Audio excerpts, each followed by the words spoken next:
Hello students. मैं start करने जा रहा हूँ चैप्टर आपका रिएक्शन मैकेनिज्म। इस चैप्टर में हम लोग वो सारे मेन कॉन्सेप्ट्स डिस्कस करेंगे जिससे हमारी मैकेनिज्म जो है लिखी जाती है, जिसको सीख करके हम ऑर्गेनिक रिएक्शंस का मैकेनिज्म लिखते हैं। तो स्टूडेंट्स, सबसे पहले हम लोग यहाँ डिस्कस करेंगे कि ऑर्गेनिक रिएक्शन की मैकेनिज्म का मतलब क्या होता है। देखिए, तो इसके लिए यहाँ पर हम लेते हैं सबसे पहले ऑर्गेनिक रिएक्शन।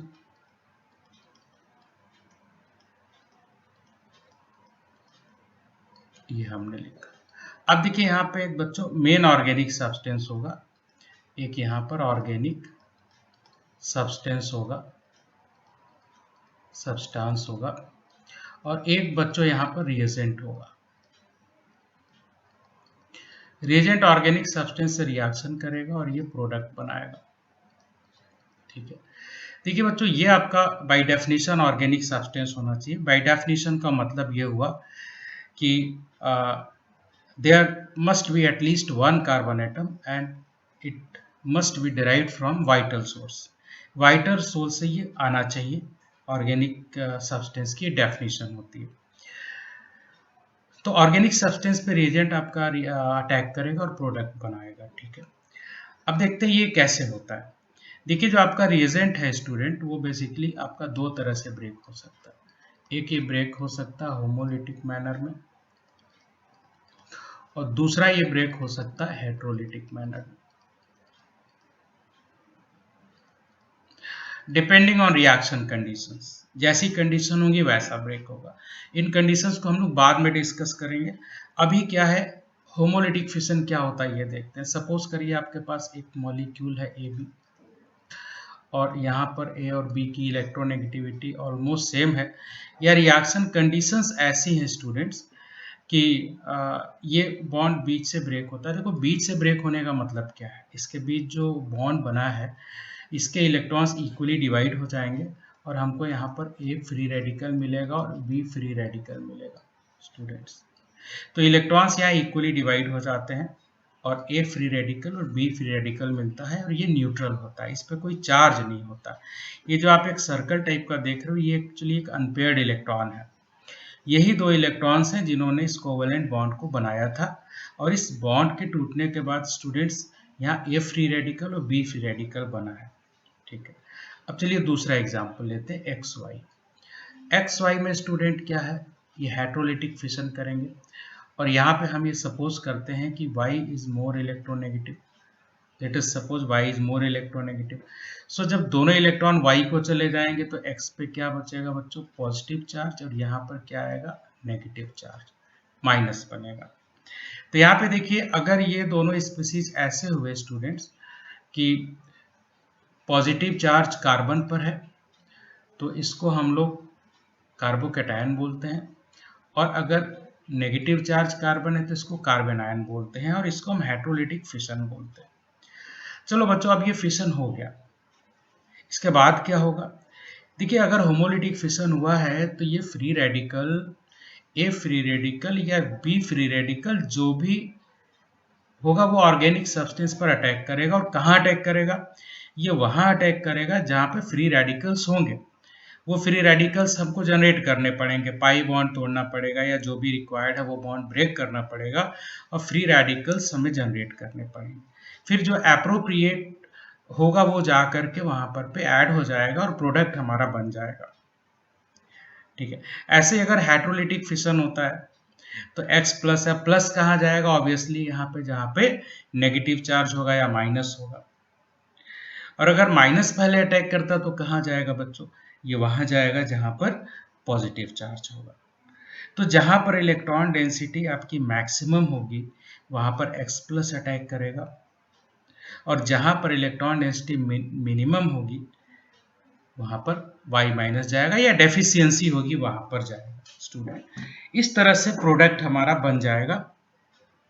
अगर इन स्टेप्स को हम सिस्टमेटिकली रिप्रेजेंट करें तो जो भी डेटा हमको मिलेगा, जो भी एक हमें डिटेल्स मिलेंगे, उसको हम मैकेनिज्म ऑफ ऑर्गेनिक रिएक्शंस बोलते हैं। आई होप समझ गए होंगे आप। अब देखिए ये सब सोचने के बाद जो बात हमको समझ में आती है स्टूडेंट्स कि ऑर्गेनिक सब्सटेंस में ये जानेंगे कैसे कि कहाँ पर इलेक्ट्रॉन डेंसिटी कम है, कहाँ पर ज़्यादा है, या बॉन्ड कैसे तोड़ें कि फ्री रेडिकल बन जाए, ये सब कैसे जानेंगे। तो इसको जानने के लिए स्टूडेंट्स कुछ हमारे पास कॉन्सेप्ट्स होते हैं जिनको हम बोलते हैं फैक्टर्स। इनको बोलते हैं factors.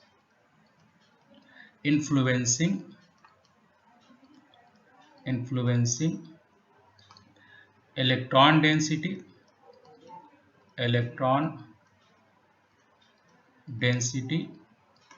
In substrate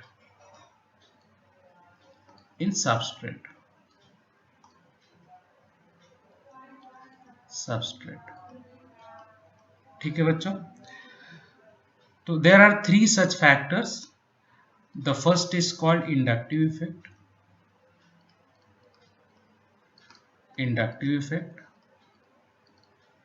The second one is called mesomeric effect.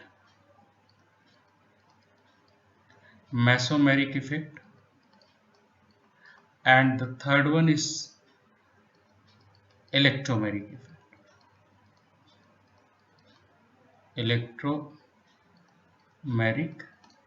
effect. ये 3 इफेक्ट्स हैं बच्चों, इनको हम वन बाय वन डिस्कस करेंगे। So let's start inductive effect. पहले हम लोग स्टार्ट करते हैं इंडक्टिव इफेक्ट।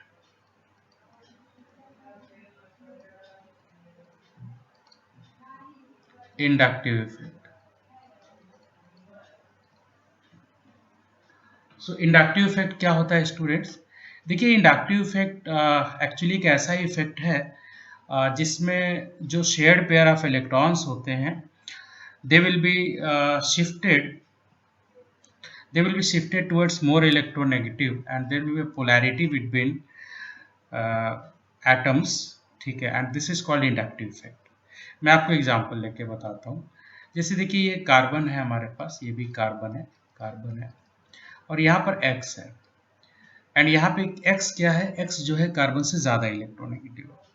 तो अब इसलिए बच्चों ये जो बीच के इलेक्ट्रॉन्स है वो क्या होंगे, वो कार्बन की तरफ शिफ्ट हो जाएंगे, थोड़े से खिसक जाएंगे, शिफ्ट हो जाएंगे। तो इस पर क्या होगा बच्चों, माइनस डेल्टा आएगा और इस पर क्या आएगा, प्लस डेल्टा। तो ये जो पोलैरिटी प्रोड्यूस होगी स्टूडेंट्स, इसी को हम इंडक्टिव इफेक्ट बोलते हैं, ठीक है, यही इंडक्टिव इफेक्ट है। अब वैसे तो आपने ये इफेक्ट पहले भी पढ़ा होगा, लेकिन यहाँ पर स्पेशल क्या है, देखिए यहाँ पर स्पेशल ये है कि जो कार्बन पे प्लस चार्ज आएगा बच्चों, ये इस इलेक्ट्रॉन को, ये जो बीच के बॉन्डिंग इलेक्ट्रॉन्स हैं, इनको अपनी तरफ थोड़ा सा खींचेगा, अट्रैक्ट करेगा, जिससे यहाँ पर भी थोड़ा सा क्या आएगा, चार्ज आएगा, यानी हम डबल डेल्टा बनाएंगे। डेल्टा मतलब पार्शियल। इसके बाद स्टूडेंट्स यहाँ पर हम 3 डेल्टा बनाएंगे, मतलब ये चार्ज और पार्शियल हो गया और कम हो गया, और ये हम बनाते जाएंगे। और इसका मतलब क्या हुआ कि कार्बन पर जो प्लस आया था वो अगले कार्बन पर और कम हो गया और कम हो गया और कम हो गया। आप ये कह सकते हो कि जो ये कार्बन पर प्लस आया था इसकी वजह से यहाँ चार्ज इंड्यूस हुआ, इसकी वजह से यहाँ इंड्यूस हुआ, इसकी वजह से यहाँ इंड्यूस हुआ, इसलिए भी इसको इंडक्टिव इफेक्ट बोलते हैं, ठीक है। सो ओवरऑल आप देखिए मॉलिक्यूल में क्या आ गई, पोलैरिटी आ गई, एक्स पर माइनस आ गया and x should be more electronegative than carbon, ये बिल्कुल होना जरूरी है।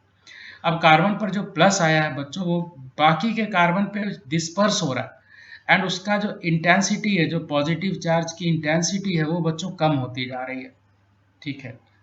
सो ओवरऑल ये जो पोलैरिटी आई है इसको इंडक्टिव इफेक्ट बोलते हैं, और ये जो चार्ज है वो इस पे पीछे कार्बन पे डिस्पर्स हो जाता है एंड इसकी इंटेंसिटी जो है कम हो जाती है।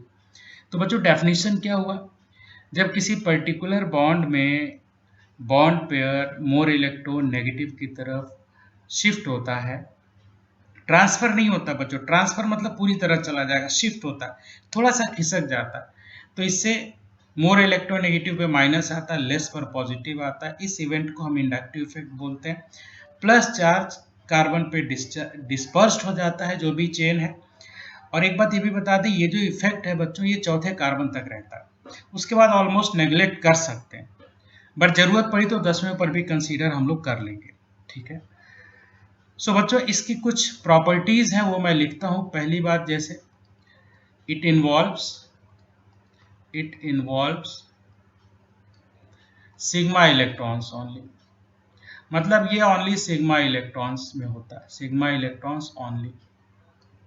दूसरी बात क्या है बच्चों, it's a permanent effect, it's a permanent effect, it's a permanent effect. Permanent का मतलब ये हुआ स्टूडेंट्स कि ये इफेक्ट हमेशा होगा, चाहे ये मॉलिक्यूल रिएक्शन करे चाहे नहीं करे, ये होता रहेगा हमेशा।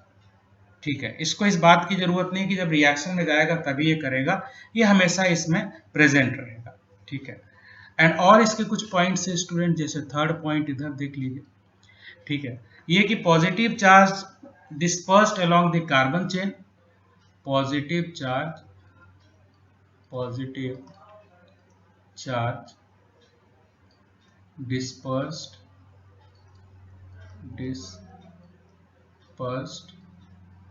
along the carbon chain and its intensity decreases as we move along the carbon chain, along the carbon chain। जैसे हम कार्बन चेन की तरफ मूव करते हैं बच्चों, वैसे ही ये पॉजिटिव चार्ज की जो इंटेंसिटी है वो कम होती जाती है। ठीक है, अच्छा, तो ये बात समझ में आ गई होगी कि there are three main characteristics of inductive effect. The one is it involves sigma electrons only, second it's a permanent effect, third positive charge is dispersed along the carbon chain and its intensity decreases as we move along the carbon chain. ये तीन बातें याद रखिएगा। चलो आगे की बात करते हैं। Now there are two types of inductive effect, there are two types of inductive effect. So बच्चों यहाँ पर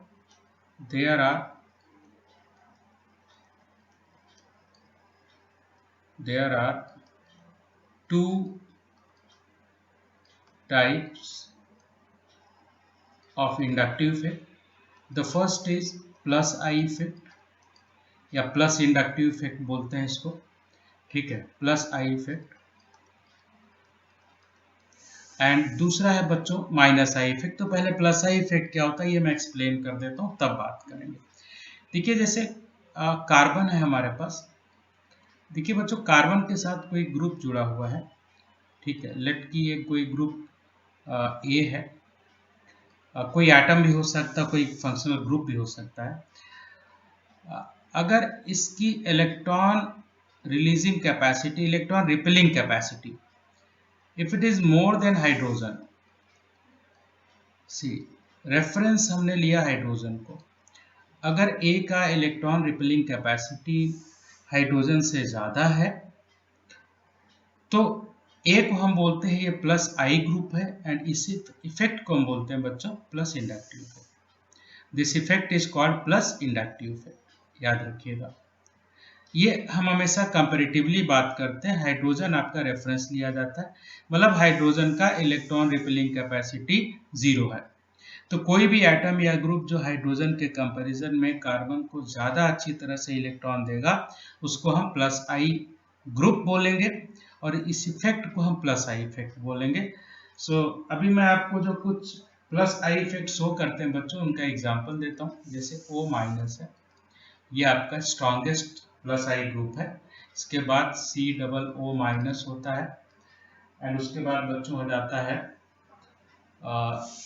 टर्सरी आपका जो ग्रुप होता है, जैसे कि यहाँ पर लिख देता हूँ मैं, ये मिथाइल लिख लीजिए, यहाँ पर, यहाँ भी मिथाइल है, यहाँ भी मिथाइल है।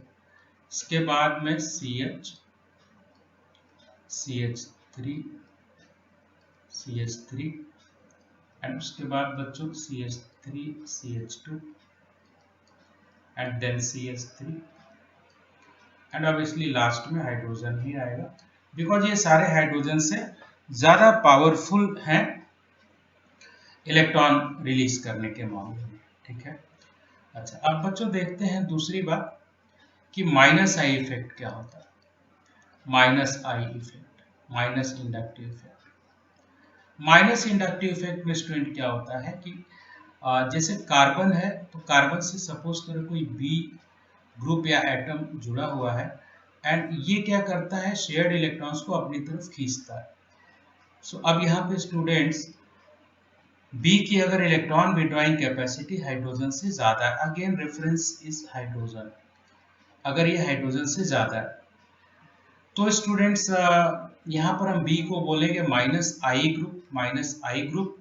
ठीक है, और इस इफेक्ट को हम बच्चों बोलेंगे माइनस आई इफेक्ट, इस इफेक्ट को हम बोलेंगे बच्चों माइनस आई इफेक्ट। सो अब आप समझ गए होंगे जो इलेक्ट्रॉन रिपेल करेगा वो प्लस आई होगा और जो विड्रॉ करेगा आई मीन उससे अपनी तरफ खींचेगा but more than hydrogen in both the cases, and उसको हम बोलेंगे plus I as well as plus I and minus I respectively. ठीक है, सो मैं यहाँ पे कुछ माइनस आई ग्रुप्स लिखता हूँ बच्चों, वो लिस्ट आप याद रखेंगे, जैसे यहाँ पर ले रहा हूँ, यहाँ से थोड़ी लंबी लिस्ट है।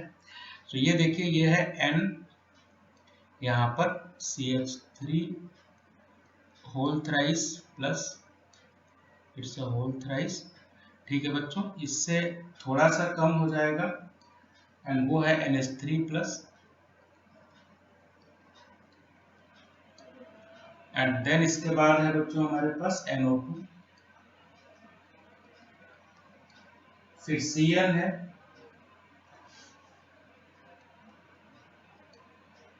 फिर COOH है,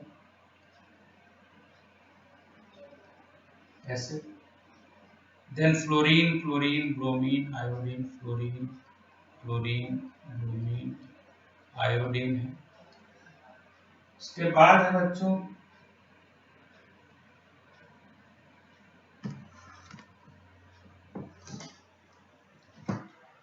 OR है, जस्ट अ मिनट स्टूडेंट्स, उसके बाद है OR, थोड़ा सा इसको स्टूडेंट्स यहीं पे कंप्लीट कर लेते हैं। OR है, देन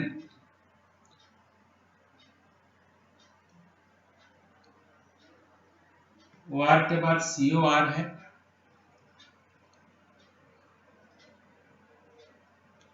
COR, देन SH है स्टूडेंट्स, SH के बाद OH है,